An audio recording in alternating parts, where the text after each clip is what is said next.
Behind the Shades.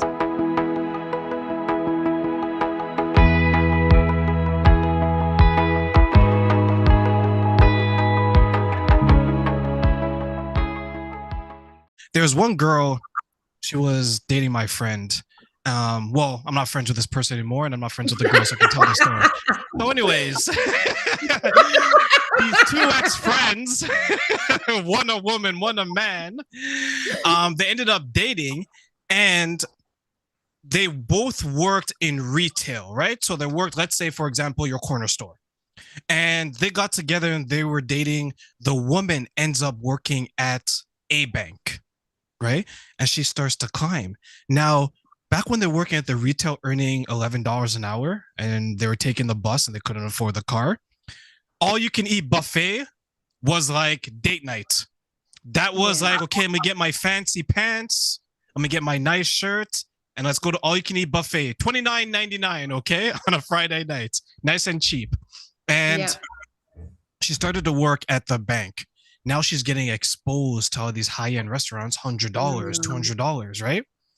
And as the time went on, her boyfriend at the time was like, oh, okay, Friday, do you want to go to the all-you-can-eat buffet? And she was like, I'm too good for that, right? Because the job began to be who she was, right? It overtook her life. So from that point on, everything began to fall apart because the person she was becoming was the person she always wanted to be. Because the person she was before, she hated that person, but at the time she couldn't change it. Now that she was able to change it through the actions of other people, right? Because now she's hanging around people who walk around in suits, who have dress pants, where you have to actually make a reservation to go to the restaurant, right? You can't just show up. So when you shared that, it immediately made me think of that, how some people get so tied to their job. Some people get so tied to a title, right? It's like, and right? And to the women out there, don't hate me for this, but it's like when a lot of women become mothers, it's like they forget who they were before, right? All they know is that they're a mother. All they know is that they're a wife, right? Yeah, I think there's a lot of women that deeply identify with that because, and they struggle with it as well. They're like, how have I had all of this life? You know, like I've been however many years that they were without children, and then they have children. It's just like, you know, I think they go through a bit of a mourning process as well, because it's like, well, my life is now about being a mother and a supporting wife, or whatever the dynamics are. And so, like, yeah, it can be very, very hard for women to go through that process today. I think it was, because like we're talking about generations, and this is the other thing, like with my book, I just want to quickly touch on that, is like, so I touch on this in my book because my nana, she came over from the Second World War, and it was called a 10-pound pom. She was English, and she came over to Australia. And at that time, she wasn't allowed to have a bank account. She wasn't allowed to have her money. She wasn't allowed to vote. She had no independence from her husband. And we forget, because like I'm the second generation within my mum's side of the family who is Australian.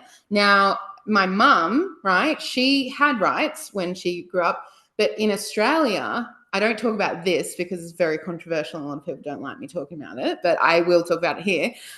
So my mum's generation, they had a thing where if you were not wedded, your child was stolen. Like essentially they were forced to take your child. So there was hospitals in Brisbane where if you were not married, you would go and give birth, and they would say to the mother, if you want to hold your baby, you have to sign this form. And that form was essentially giving that baby up, but they wouldn't tell the mother that. They'd sign it so they could hold the baby. And then they'd be like, we're now taking your baby. And so there's this whole generation. Yes, it's real. And so my auntie actually married her husband the day she gave birth, because she realized that if she didn't, she would not have her child. And so, but that's also not spoken of in the family. So there's that, so we've got my nan who's come here, and she can't have her own independence. She can't go and get a job. She can't have any financial independence. Then you've got my mum and my auntie's generation where, if they weren't wedded, their children were literally physically taken away from them. And then you've got me, right? And so I see myself, and this is, one of the reasons why I am so brutally honest in this book, because I am like, I have a voice, I have the means, and I have the capabilities to not only advocate for others that don't have a voice, but also to go, you know what? I don't like what I see. And we have the ability to change it. We have the ability to change ourselves, but we also have the ability to change the world that we live in.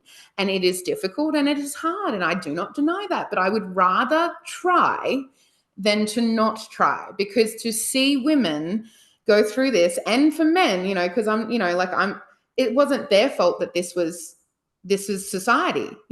It's not like they came out and was like, this is great, but it was like, that was part of society, again, conditioning.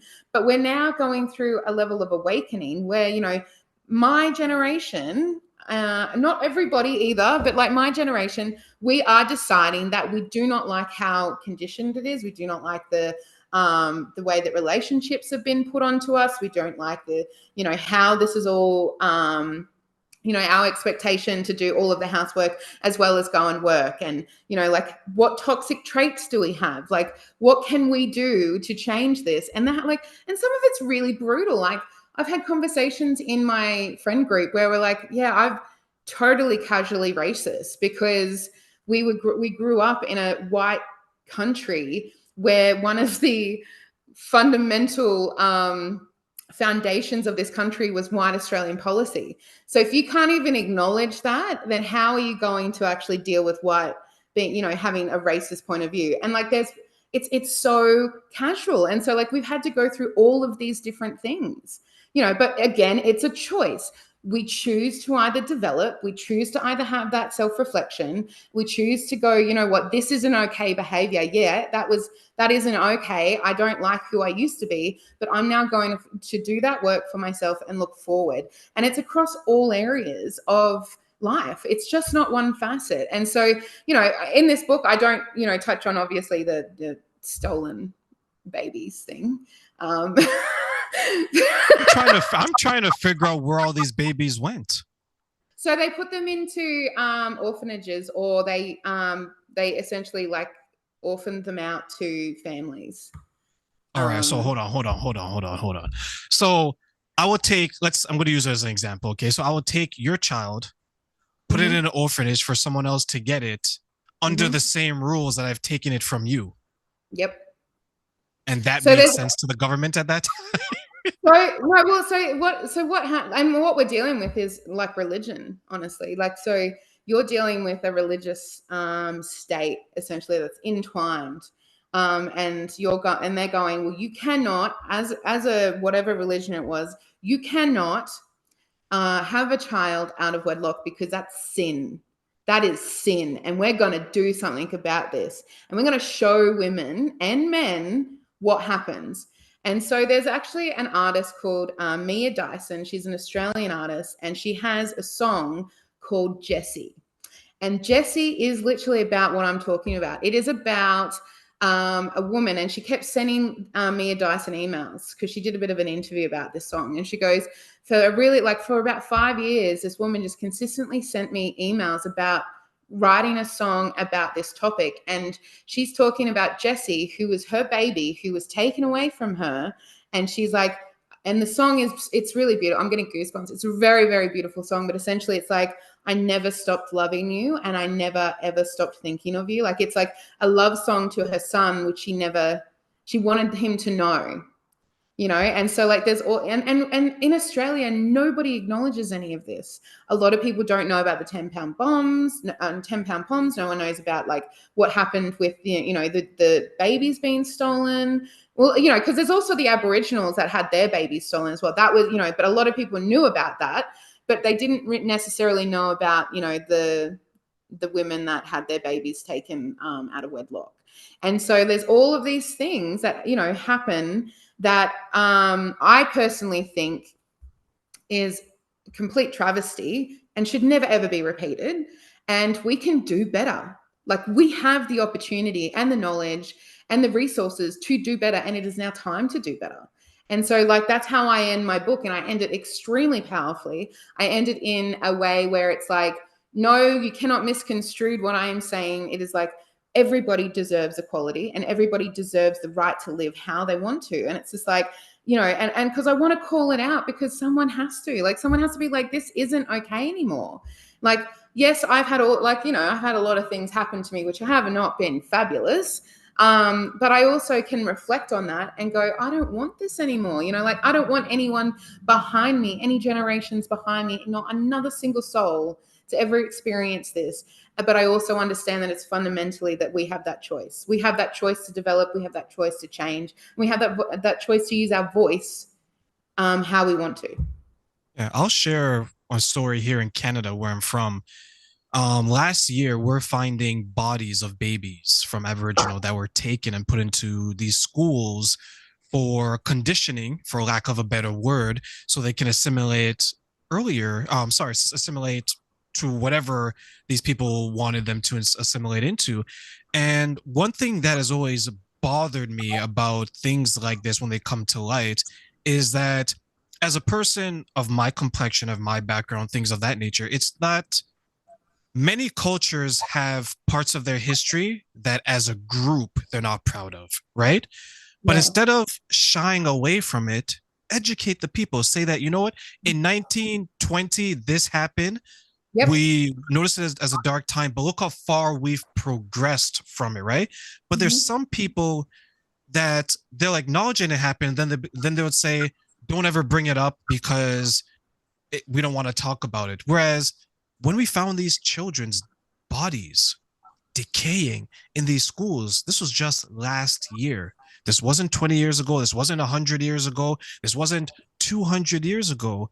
And one point that I like to make is that as a species, when we think about it, and when we consider how old the planet is and how old our modern civilizations, we're still in our infancy. We're still in a way 100%. to learn, right? 100%. But we're also in an infancy in how we understand the mind and the body. And that is something that, you know, like, unless as a race, right? Because we have the intelligence. That's the thing. We have the consciousness and the intelligence to actually understand about how the brain works, how the body works. But we haven't got there. We're very, very infant. And so, you know, like, it's almost like, I call it band-aids. Like, oh, well, we just need to, you know, just go and see a psychologist. And it's just like, but you don't understand. Like, we aren't there yet. Like, yeah, okay, it'll help with certain skill sets, but we don't actually understand how the brain works. We don't understand how some of the body parts work. We don't understand energetically. You know, like, we have not gotten down to that exploration. We haven't gotten to points where we understand why people do certain things. You know, like, there has been, you know, no scientific evidence in many areas, and the stuff that does exist is very limited. You know, so not only are we immature as a humanity and as a race, but we're also immature within our understanding of the human body as well. When we have the capability and we have the resources to actually understand and collaborate across borders, because, you know, there are amazing minds. And I say this, I'm like, imagine if we lived in a world where, like, poverty wasn't a thing in, like, Africa, in India, in Asia. Imagine in Mexico. Imagine if we removed that just for a second, you know, imagine a world where those constraints didn't exist, and you gave education to everybody, and you said to a person, like, in India, in Africa, in Asia, in Mexico, what do you want to study? And you gave them the knowledge and understanding of the basic fundamentals of what they wanted to study. Imagine the minds that would come out of these countries if they had the opportunity to actually engage in what drove them. Imagine where we would be as a race if we remove the limitations of poverty and financial constraints, and we gave opportunities to people to educate themselves. Like, it would be phenomenal. We would have no idea, technologically, medical, you know, how we actually build, you know, like, some of the things I see from teenagers in Africa of their inventions of how they deal with electricity, how they deal with, you know, turning tires into bricks for, you know, like, they use their resources you know, I find it so amazing, but so fascinating. It's just like, we have the capabilities as a race to do way more than what we're doing, but we're not doing it.